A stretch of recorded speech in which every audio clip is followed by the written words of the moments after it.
on that special website, thechinafiles.com, we've got a great Coles Notes version for anybody who doesn't have the time to skim through the documents, but we've pulled out some of the most important stuff.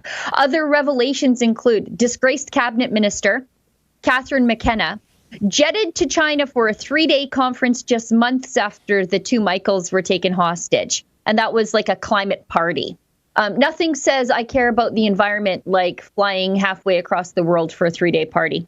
Other revelations. Trudeau sent nearly 200 Canadian Forces personnel to Wuhan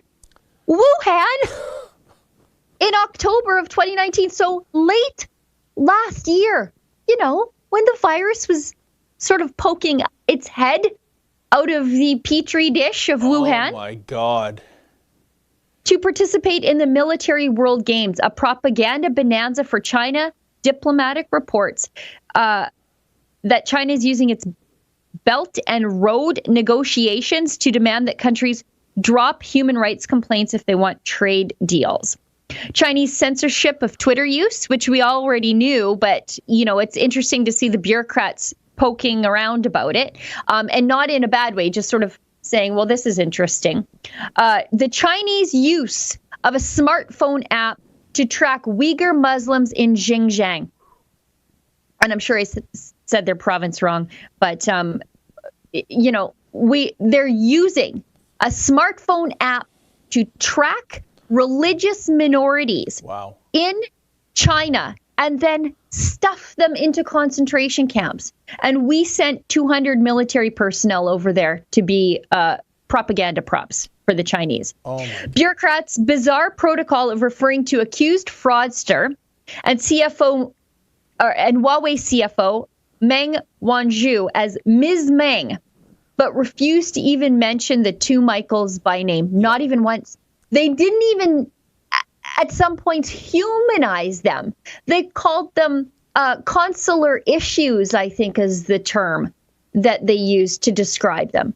They're two Canadian citizens, men wrongfully imprisoned, kidnapped, political prisoners for 2 years now, when they were just sort of consular diplomatic issues. They didn't use their name, and they almost never referred to them in a human being sense, as though they were living, breathing people.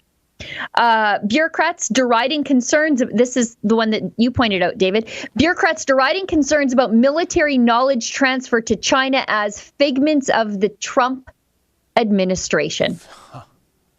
Wow. Yeah.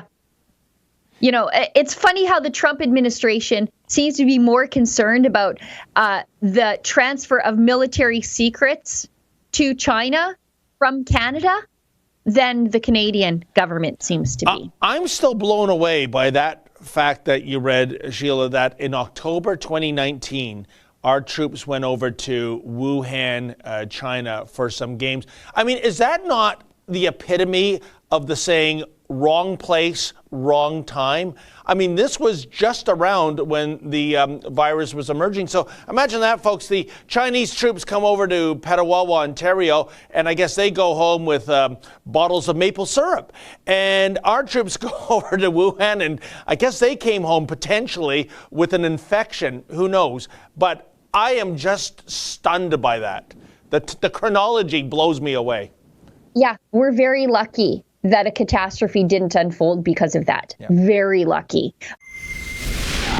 Oh, hi, friends. What you just saw there is a clip from our Rebel News daily live stream show. It's fun, it's fast, and it's completely unscripted, so you never really know what you're going to get. Just go to rebelnews.com/livestream to sign up for special alerts for when we go live.